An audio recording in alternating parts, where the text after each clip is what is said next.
Hello, everybody, and welcome back to the Nerds Only podcast. You are here with your hairiest host, Mother Goose. And your nerdiest nost, Josiah Branch. Because I needed to rhyme. Because now I'm seeing the hairiest host wordplay there. See? Yeah. The nerdiest, nuanced. Never mind. It's You'll okay. find it. It'll click someday. We have plenty of episodes to go. Yeah. Well, today we're going to be talking about the Minecraft movie trailer that just came out. I mean, we'll talk about other stuff too, but oh my god. I am Steve. I am Steve. The hardest line. I'm just going to come out real strong and say I don't think this is real. I think that this is a publicity stunt. They gave it this has to be, right? Man, I want to believe that. At the same time, I could totally see it. Like they didn't actually get anyone who actually enjoyed the game. They just were like, this will be a monopoly of money if we produce this movie. Mm-hmm. Although it would be smarter to bring in people who actually like. I'm with you like 90%. Like it's like there's no way they didn't actually like. Surely they've seen in the past how that goes. Yeah. You know? Yeah. I'm really hoping that in like a month or two, they're going to be like, joke's on you. That's not the real Minecraft movie. We made that. It was, you know. Real. they're scrambling. Real. Hopefully it's like Sonic the Hedgehog. Yeah, I hope so.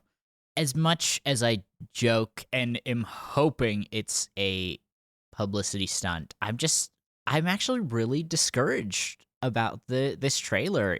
I don't know. A lot of people have talked about the Jumanji-fication of it, you know, the real life people within a video game. And I think the Jumanji movies, the new ones, weren't terrible, but it worked for them because the video game they went into looked realistic. Mm-hmm. While with the Minecraft movie, having these real people in a like overly designed Minecraft world just looks wrong. Yeah, I don't know why they chose hyper realistic. It's like good CGI for the sake of good CGI. Yeah, and it just doesn't work. Yeah, it looks so wrong. Yeah, it's like ugh. It's like somebody put on a texture pack and ray tracing at the same time for the Minecraft world. I've had that just shot of the llama with its mouth mildly open just as nightmare fuel for the past few days. Like it's in my brain as we speak, and I'm uncomfortable. Yeah. Did you see the guy who reanimated the trailer? I did, and it looked 10 times better. It looked 10 times better, and I'm so sorry, audience. I would say who it was if I knew off the top of my head, but I'll try and look it up while I'm editing and leave the guy's name in the description so you can check it out. But yeah, I don't know. That's what the movie should have looked like. I don't need hyper realism, okay? Just give me my blocks with, the animated eyeballs and mouth. It doesn't have to be a super complicated or difficult thing. Yeah. And just there's a lot I want to talk about with this trailer, but we can't get two Jack Black video game adaptations in a row that flop. Mm-hmm. Like the Borderlands movie made less than $20 million and came to streaming like a week or two after its launch. Like, yeah, it's so bad. Yeah, it's rough. And I don't know. I don't think it's Jack Black as an actor, but I think it's just from what we've seen so far, I feel like it's not like the jokes aren't going to hit, Yeah. It's there's the scene in the trailer where Jason Momoa, I think that's who it is, a creeper comes up behind him, and you just know they're going to do their, he's right behind me, isn't he? Oh, I love the memes have been amazing from this. Like you're supposed to be a hero, Brian. Say that again. You're like, I'm starting to like that name. Yeah. So that's the one thing that's came out of this trailer. Is just the hilarious memes absolutely bashing it. Yeah, that I have loved that. I don't know. We've talked about this with Jeremiah, one of our other hosts that comes on sometimes. We've been in an era, like a video game adaptation renaissance. The Mario movie, the 2 Sonic movies. Sonic 3 is coming out soon. The trailer looked amazing. Agreed. The Last of Us was really good. Arcane. And I know there've been a couple others. Like, I've heard good things about the Dragon Age adaptation. I haven't watched it myself, but I haven't seen a single negative review. Then again, I didn't look that much into it. Maybe it was awful. But there've just been so many great video game adaptations, and Microsoft has just done awful. Yeah. It's so, like, you feel like this is something you would see at, like, kind of in the earlier stages when they tried to adapt video games to movies. Yeah. I don't know. I just feel like by at this point they would have learned a better formula, especially since there is a formula that seems to work when it comes to adapting, like the Fallout show. Oh, Fallout. You know? Yes, thank you. Like, they could easily make something that doesn't have to look super, like, it's not eye candy, if that makes sense. Like, it's not some super hyper realistic thing that they're trying to do. It's just very simple, like Minecraft music videos worked for a reason. Real. They didn't need the hyper realism, okay? It just needed heart and passion, and it's devoid of that. But honestly, thank you so much for bringing up Fallout, because that is technically a Microsoft Xbox live action video game show. That makes me feel a little better. I was mostly thinking about Halo and now the Minecraft movie. But okay, that's giving me a little hope in Microsoft. Thank you. Maybe, who knows? Because there's no way they watched that and was like, yeah, the audiences are gonna love this. Real. Yeah. This is gonna be the next big blockbuster. Yeah, and the thing is, like, not to diss Roblox, but, like, if this was the Roblox movie trailer, I'd be like, okay, it makes sense. But this is Minecraft, the #1 selling video game, the biggest video game in the world. I know, like, I'm okay with it being goofy because it's what's great about Minecraft. It can be literally anything. Like, you've seen 40-minute deep dives into, like, the beauty of Minecraft and how the unlimited creativity is positive on Use Mind or whatever. And then there's also, like, people building penises in Minecraft, okay? You know, there's people doing really wacky stuff. It's a spectrum. Like, people that have built working calculators or things like that. Yeah. People have played Pokemon Red in Minecraft. Yeah. You know? It's, I don't know. Of course, you know, it's difficult to expect, especially when it's a very huge production, or like Microsoft. Yeah. Right? Like, obviously they want to make the most money. So it's not, you can't really expect them to try and actually appreciate the game and what it stands for. But man, it's so frustrating to see it's really good video game adaptation or adaptations to films come out, and then the Minecraft, one of the biggest games, like you said, and this one looks like it's just going to be a huge flop. Yeah. Like, it's so discouraging. It's like, what? You learned nothing. That being said, I will be there opening night. I'm still deciding whether I want to see it or not, because I'm at a point where I'm so sad that I might just not see it.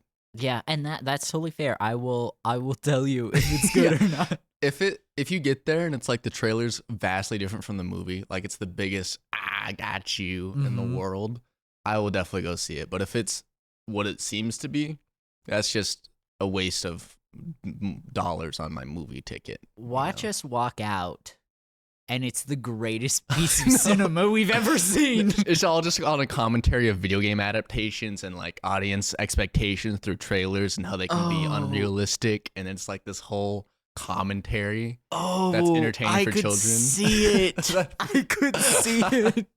I would not even be mad. I'd be like, you got me good. Yeah. I would be so happy with that. Please do that, Microsoft. Don't give us that dumpster fire. You know, another thing, just to give the movie a little credit, is Honestly, it's probably not made for us. We are yeah. adults who grew up playing Minecraft and love the series. And just being honest, the movie should have us, that section of the fan base, in mind. Not specifically made for us, but we should be considered.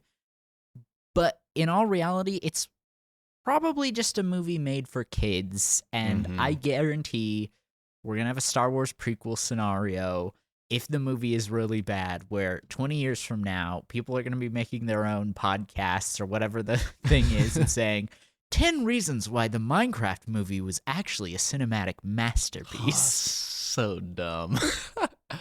No, I agree. I've seen that kind of online too with some pushback for it. Yeah. It's like, guys, this isn't targeted towards the people who are playing Minecraft in the 2010s. Right. This is targeted towards the 2024 Skibbity Toilet, young minds. That play Skibbity Riz. Yeah. Oh, Skibbity Toilet in the Minecraft movie? If I'm in that movie and Jack Black says Skibbity Riz, 10 out of 10. Oh, man. Absolute cinema. I will be clapping as the credits roll. I get it now.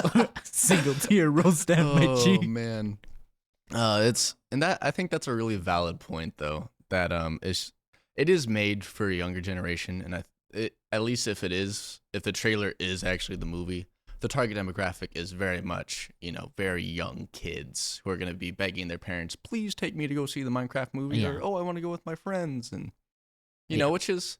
If it's a cash grab, then that's the obvious, place you want to try to grab cash from. Right. The little children. So while that is my mindset for the movie, I think a good counterpoint, though, is the fact that some of the greatest movies ever made are kids' movies. That their target audience were kids, and they were still absolute 10 out of 10 pieces of cinema. Kung Fu Panda 2. Kung Fu Panda 2, The Iron Giant came to mind. Fantastic Mr. Fox. So that one's kind of a weird space.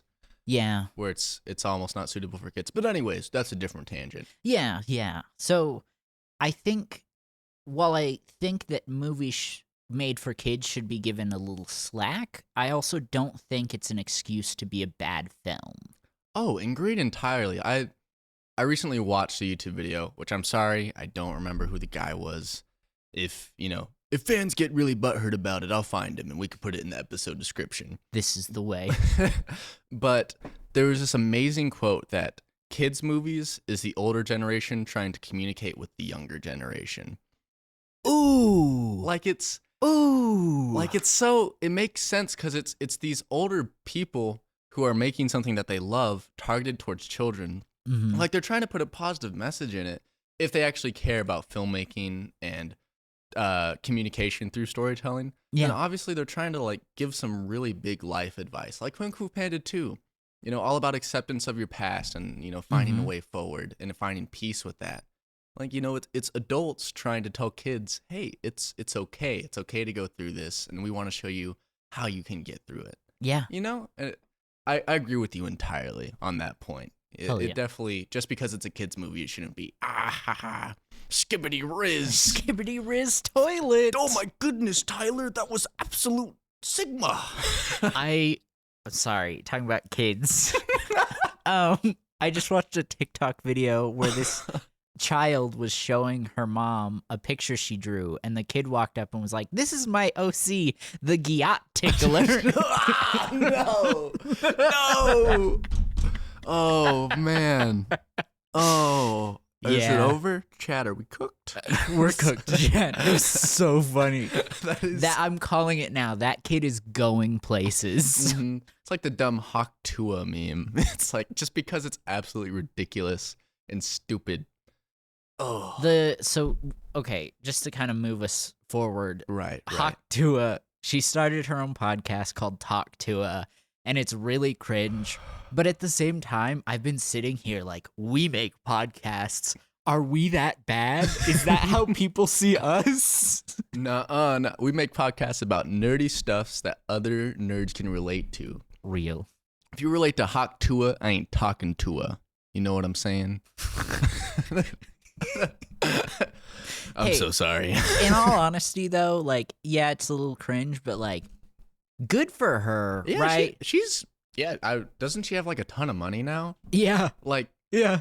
I mean, if I was to get fame by saying something dumb, I wouldn't be mad. Like, Yeah. good for her. I'm a little annoyed that don't hate It should have been me. It should have been me. Don't hate the player, hate the game. All Real. right. She won. Good Yeah. for her. And, I don't believe she's an industry plant, but I do think since she blew up, she's had a lot of help from the industry. Mm-hmm. But still, good for her. Like, I think a lot of people are upset with her because of internalized jealousy. Oh yeah. Yeah. It's because I think what happened was extremely lucky. Yeah. 'Cause from my understanding, it's that just some dude was recording those classic. They walk up to a person on the sidewalk and they do an interview, and it was like some flirting. She just said "hawk tua" like she was a random person on the street, and now she's making so much money. Just like she just got really lucky. I definitely see how people could be. They shouldn't be resented towards, or they shouldn't hold resentment towards her for that. But I definitely see how someone could come to that. Yeah. If that makes sense. Yeah, for sure. For sure. Sorry, but back to nerdy topics. You been playing anything have you been playing anything lately? That's how words work. Relatable. Oh, sorry. The words. Real. But I've been playing Halo Wars 2 recently. Hell yeah. That's I know that's kind of not an older game by our time. Yeah. Like it's not an old game per se. It's definitely not like in the mainstream, I don't think. Mm-hmm. But I've been playing with my friends, and that's been my new. I've decided that I'm gonna get really good at that game for just no reason. Yeah. So, because everyone who plays online is just so Hella good. goated. Yeah. It's ridiculous. It's like I just want to get good enough to where I just go stomp on people who play that game nonstop. You're on track. That's how I got really into real-time strategy games. Supreme Commander and the first Halo Wars. Oh my goodness, I remember me and you playing Supreme Commander. Yeah, you were really young, and I think I stomped you. I'm sorry. I feel a little bad. I didn't mind. My little brain at the time was so... Maybe that's where my love for real-time strategy games comes from. Because I just loved being able to like mass produce an army so quickly. And it was... Those are some of my favorite memories. I can't remember much, but like I just remember feeling so happy when I was playing Supreme Commander too. Hell yeah. Okay, so you're talking about online. Have you just been playing online, or did you replay through the story or campaign? I've actually never played through it.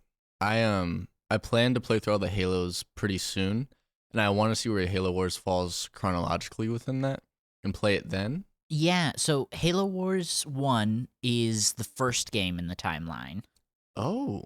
Halo Wars 2, I think, takes place between 5 and Infinite, if I remember correctly. Okay. Just really minor spoilers that I don't think is going to affect in any way. Mm-hmm. There's some cryo sleep that happens. Yeah. Because, I mean, I think between the first and the second game, I want to say... and I'm just pulling this number out of my butt. It's definitely not accurate, but probably close to 50 years. Mm-hmm. So, yeah, Halo Wars, Reach, and then, so on and so forth. Right. But I want to play it through eventually because I've heard that's a really good way to get good at the game. Mm-hmm. But no, I've been mainly playing with my friends. Oh, yeah. And so that's been really fun. Getting some 2v2s in. Stomping on them or getting stomped on. There's not really an in-between. Oh, yeah. What factions have you been playing? So I've been playing Colony, which is the best faction in the game. Because I wanted to buy one, so I looked up which one's the best one. And so Colony is... Is that a Flood faction? Not Flood. The Covenant, I think. Gotcha. Or Banished. Banished, there we go, yes. Yeah. It's a Banished faction. And then my friend, bless his soul, he recently bought me the DLC so I could play Firefight with them, which is an alternate game mode. Yeah, W Friends, for real. Friends, real. And I got 2 new commanders from that, and so I've been trying to get... They said that one of them would be really good for my playstyle, so I've been trying to get good at him. Yeah. But yeah, it's been a ton of fun. That's my new obsession. That's awesome. What about you? You been playing anything, Mother Goose? Yeah, so I'm just about done with Avatar's Frontier of Pandora. I beat the base game, and I really enjoyed the story. I will admit I did get a little annoyed with the final mission of the base game because it was a very long mission, and the best, not that the story and missions are bad, but the best part of the game, at least for me, is just the open world, just flying around on my Ikran, seeing what I can do, either, collecting materials to craft stuff, going and shutting down factories, hunting. Just the exploration part of it, getting to explore Pandora, is the best. So cool. So I did get a little annoyed just because that last mission was really long, like I said, but I still really enjoyed it. And I've started the DLC, which I've got, I think, about a week left. I didn't buy it. I got Ubisoft Plus for a month. Oh, nice. So I could play Star Wars Outlaws and also Frontiers of Pandora. Like I said, after watching The Way of Water, I just really wanted to try it. Mm-hmm. And I think I'm on track to beat the game before my subscription runs out. Nice. So is the final mission just a little bit more linear, not as open world?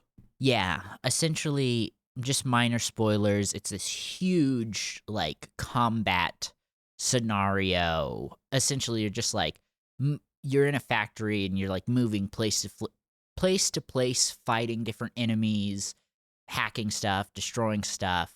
And it was all really fun. It just was a lot stacked on top of itself. Oh, yeah. Were you able to do it in one play session? Or did it take multiple? I probably could have, but I think it took me 3. I just, not gonna lie, I got annoyed. I was like, I just want to go fly around on my Ikran. I don't care about this world What am I trying to say here? I was starting to make a joke. I don't care about the people, okay? I just want to fly around on my dinosaur. All right. Real. I've also been playing Starfield again. Ooh. The Shattered Space DLC comes out at the end of this month. And I don't know if I've ever said it on this podcast, but Starfield is 100% my favorite game of all time. And I am so hyped for the DLC. That is awesome. What do you love most about Starfield? Oh, that's such a tough question. One of those you have to choose.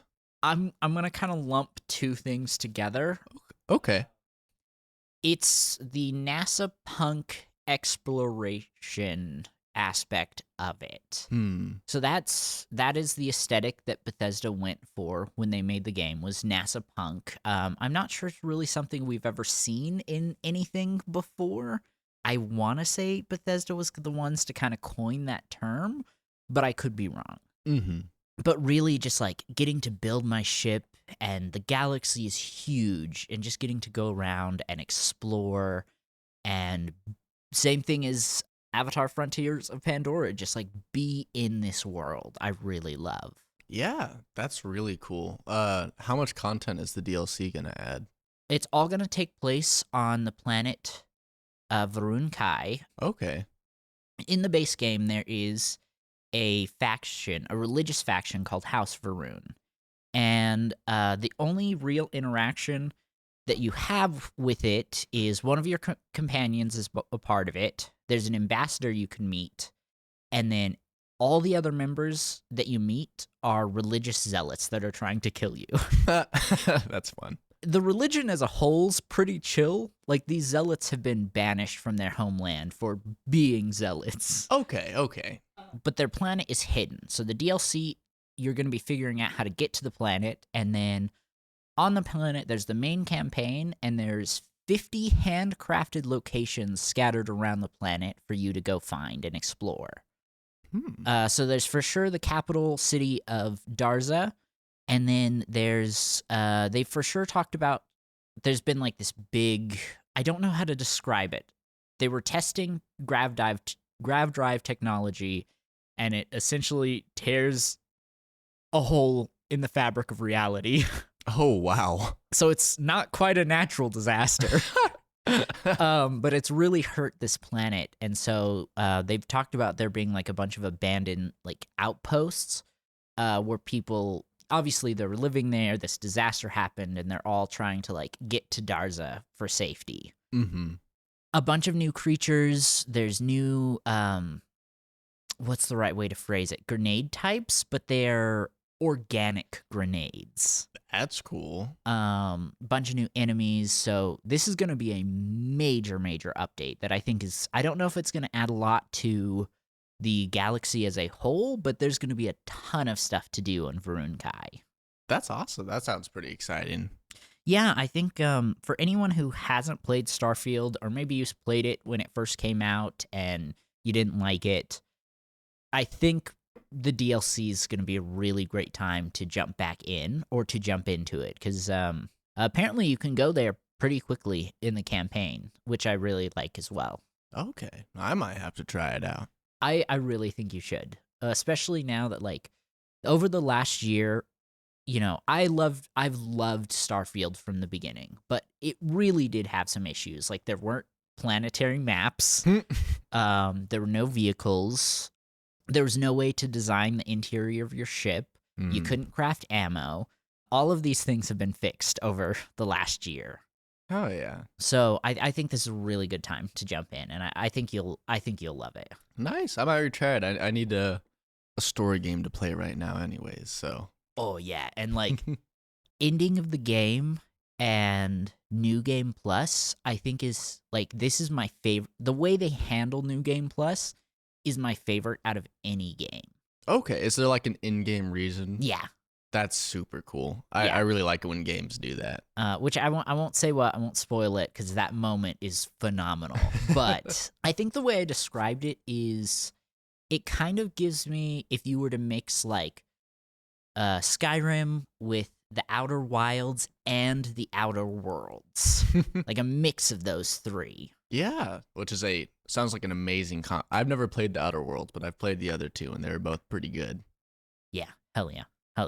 Moving on to books, Cosmere update. I have finished Mistborn: The Final Empire, and I'm just a few chapters away from finishing The Well of Ascension. I was trying really hard to finish it before we recorded, but just quite couldn't make it. I just wanted to talk about Brandon and the author, if you don't know, and just the way he does like his reveals. They make perfect sense. And like in Well of Ascension, I won't say who it was, but there was a spy. They knew there was a spy in the group for a really long time.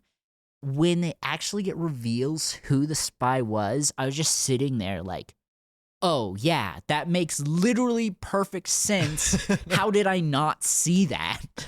I know. I love his reveals so much. It's like, oh, it's all coming together, all these little bits and pieces. Bah! I don't know. He's so good at leaving hints that these huge, massive twists don't actually feel like huge, massive twists. They are, but they just feel so natural to the story. Yeah, I was like, oh, of course this happened. Like, the breadcrumbs were there all along. Yeah. Which is so nice. And getting to reread and see that and being like, oh, this is so obvious. Like, he's literally, I've been rereading through Stormlight. Yeah. And I'm like, the thing that happened with Shallan's backstory, I won't say what because of stories. Yeah. Because of spoilers. But I'm reading it. I'm like, he's literally just saying it in the first book in like the third chapter. Yeah. You know, you just don't know enough about the world yet to understand what's happening. It's insane. I'm like, it was right there all along. Yeah. Yeah. Shallan is one of those characters that like, I really, really struggled with the first book and some of the second book with her chapters, but man, has she just become one of my favorite characters. No, that is my biggest. I'm rereading through Stormlight currently. It's so difficult for me to get through book 2 right now. Yeah. I'm just dreading the Shallan chapters. I'm going to be so honest. The exact chapter where Shallan really clicked for me, Words of Radiance, chapter 43. I love that you have that memorized, or like you know exactly what happened in that chapter. That is, what's the right way to phrase this without giving too many spoilers away? She's in the camp, and the lady she's been with, the criminal lady, realizes that Shallan isn't who she thinks she is, and there's that whole interaction. That was pretty good. It was later on in the book for me. I think it was like book 3. I think when Shallan's character growth really like hit for me, and I was like, oh, this is a really good character actually. Yeah. But no, that was jaw dropping. Like, oh, what? Yeah. you know. And I'm not gonna lie, I did have a little issues with her character and a little bit with Vin too, is that the people, without spoiling it, that end up falling in love with these characters love them like they're air, if that makes sense. Like the people that love them unconditionally and so deeply. And Vin and Shallan just necessarily don't have that love verse. Yeah. Like everything that happens in Well of Ascension with Zane, I was just sitting there like, girl, what are you doing? Why are you doing this? What do you mean? Oh man. Yeah, no, it's always difficult with stories and how necessarily realistic do you want to make it when it comes to like love and how do you feel about it? Cuz it's so easy to just be like, well, he loves her anyway. Yeah. Because it's just a book. But man, yeah, no, I feel that all the way, especially with Shallan sometimes. I'm like, how? Like the Samurai Jack meme. It's like, how? How? To be fair, Shallan has magical DID. So I try and give her a little slack. But listen, not all those moments were Vale. Some of those were Shallan. I know. And I don't know. When I was reading through it, I understand the DID thing. It was still, I just felt that Shallan still, I wish he took more responsibility. Yeah. And maybe I'm just misremembering it because it has been a while, but oh, yeah. There's a lot there. There's a lot to unpack. Real. But yeah, so we were talking about this a little before. I'm trying really hard to finish Mistborn Era 1, 2, and Secret History before Stormlight 5 comes out, because apparently Book 4 and Era 2 is supposed to be really important for Book 5. Interesting. Yeah, so timeline-wise, it goes Stormlight Era 1, Mistborn Era 2, Stormlight Era 2. So, as somebody who's read all of them, how does that make you feel? What are your thoughts? So, again, this was like 2 years ago, or like when the book first came out. I actually didn't really like The Lost Metal. That's book 4, right? Of Yes. Era 2 of Mistborn? Cool. Yes. Just want to make sure. I was very unsatisfied with the ending, but it definitely, like, in the grand scheme of things, I think it works really well. I honestly, if I was telling someone, hey, here's what you should read before reading Stormlight, I would just say Mistborn Era 1 and Secret History.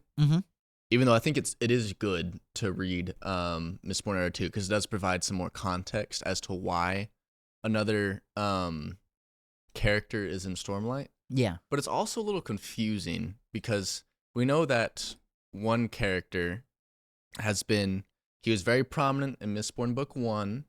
I know who you're talking about. And we know he's prominent in Book 4 or Book 5 of Stormlight somehow. Right. And then it's just like, then why isn't he's still prominent in Era 2? Era 2. Yeah. Kind of. You'll see. It's difficult to describe how his influence of his actions from Book 1, how they influence Book 2 or the Era 2. It's just it's interesting as to why he had such a big impact in Stormlight and not in Era 2. Gotcha. Which, again, it's also been a really long time since I've read those, and my views on storytelling and how characters interact with one another and character growth has changed a ton. So I might have an answer for you. And I could be wrong on this. Again, not saying who it is, but I think it has to do with the heralds and their immortality. Because I feel like maybe I am thinking of just this character, but I feel like there was somebody else too that was interested in their immortality and how it works. And I don't know. I'm trying not to spoil anything major. All you listeners who haven't read yet, you're making life very difficult for us right now. Go read 20 books and then come back. Right now, right? Pause it, go read. Just no life it for like 5 months, come back, and you can keep listening. Yeah. So I wanted to ask, now that I am reading Mistborn, and it doesn't matter Era 1 or Era 2, what is your favorite Mistborn book? Oh, so difficult. If I had to choose a favorite, this is going to be an unpopular opinion. Or maybe not unpopular, but like they're like, what, really? I love book 1 of Era 2. Okay. What's the title of that one? Shoot, I think it's The Alloy of Law. Yeah, I think so. The Alloy of Law, I don't know why. It was just, I had just finished book 3 of Era 1. I was like, man, I really don't know where he's going to take this. And then book 1 of Era 2 was just so fun to read. Yeah. Like, book 3 ended on such a big, like, story moment, you know? Mhm. Like, it was this insane conclusion to this epic story, you know, high fantasy, the biggest stakes, you know? It's crazy, and you're kind of sitting there like, man, that was so much. And for me, after getting through that and being a little drained from that, I had to immediately jump into Era 2 because I didn't want to stop reading. Yeah. And it was just, the first book's like a little just detective story. And Nice. it's so fun in the setting. The setting is just so interesting. When it's a nice mix of Western and fantasy. So there's like gunslingers, and it's, that one was definitely my favorite. Story-wise, of course, it's book 3 of Era 1. Yeah. Which is, what's that book's called again? The Hero of Ages. The Hero of Ages, yes. Yeah. The Hero of Ages was a phenomenal book. Yeah, really excited to get into that one. Yeah, you be prepared to cry. Oh, The no. ending is, it kills your soul. It's the only bittersweet ending where I don't actually feel bitter. I just have to describe it as bittersweet because very sad things happen, but it just makes so much sense story-wise that's not even that. Like, I feel sad, but it's a good sad. Yeah. Yeah, and so stuff you and some of our other family have told me is that Era 2, they really do a lot with the magic system. Like, it's improved and grown more powerful since Era 1. And now that I've finished the Final Empire and I've seen the Lord Ruler and I know how he works, it's got me really hyped for Era 2. Era 2, like, it's such a cool progression from this raw magic that only a few could use. Yeah. You know, like, we just intake metal, and then depending on how much we burn, we affect the environment around us, whether it be people or objects or ourselves. Yeah. And seeing how it's changed, and it's more concise. Mm-hmm. Like, it almost, not more scientific per se, but it's like less just raw power and more, I need to be smart about how I use my powers because while my powers are limited, if I use them correctly, it's just really cool to see. It's almost like it's a nice representation of history. Going on a very broad stroke here, little type of game theory, jump to conclusions here, but it's like how back in the olden days, you know, it was very much like swords and huge rocks that you threw at just stone walls. Like, it was very powerful, but it was very primitive. Yeah. And now we have a lot more refined weapons that can do so much more damage. And anyway, you'll see what I'm talking about. Yeah, and I'm so hyped for Era 3 when they get to, like, I've heard it described as a Cold War era technology.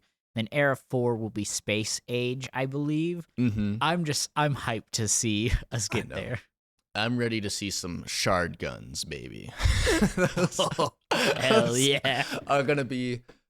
I don't know if those are actually gonna happen, but that is just the wildest thing of just imagining just mist forming in someone's hand. And it's just a blicky. And with this sacred treasure, I summon a Glock. Yeah. I summon an atomic bomb. Real. No. I'm very excited. Yeah. So Wind and Truth comes out in December. So hype. We actually made it to we got tickets to Dragonsteel Nexus. So they got sold out so quickly. Yeah. So we'll definitely do an episode probably just on Dragonsteel. Oh yeah. Around that time. Well, have you been playing anything else? Watching anything? I've recently started Haikyu. I think that's how you say it. It's a volleyball anime. Yeah. I've heard really good things about it. That anime has done so much for my mental state. Oh my goodness. Like, I love that. I'm only like 9 episodes in, but dude, that show is drastically improved my overall well-being. Nice. even if you don't like anime, if you're like, ew, gross, still watch it. Like it's just a really good anime. It's a sports anime, okay? It's Hell sporty. it's not the weird nerd stuff. Yeah. These are real people who do real things. These are real people with real volleyball and real stakes, okay? Like with how much stakes that come into sports anyways, all right? Real. So, what about you? Well, talking about anime, I did start Vinland Saga. Yes. The show above all shows.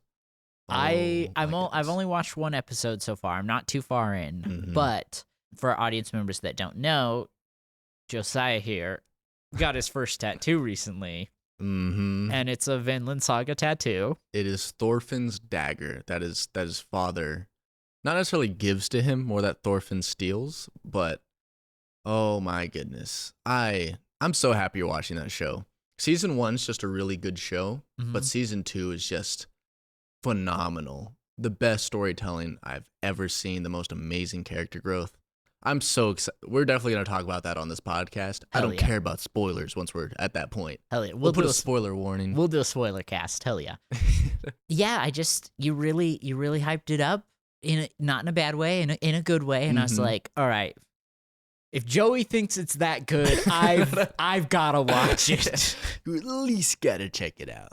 And don't have Crunchyroll anymore. And I was going to just save up and buy it on Fandango at Home's its new stupid name. Not Voodoo. And then I saw it was on Netflix, so I was like, well, I mean, looks like I don't have to spend any money. That is so real. The joy of seeing a show you were going to have to buy on a streaming service.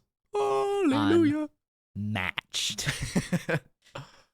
Oh, man. I'm excited to hear what you think about that. Yeah, I will definitely keep you and our audience updated as we go through. Oh, yeah. This will be a journey that me and the audience can bond over. Let's go. Well, anything else before we exit?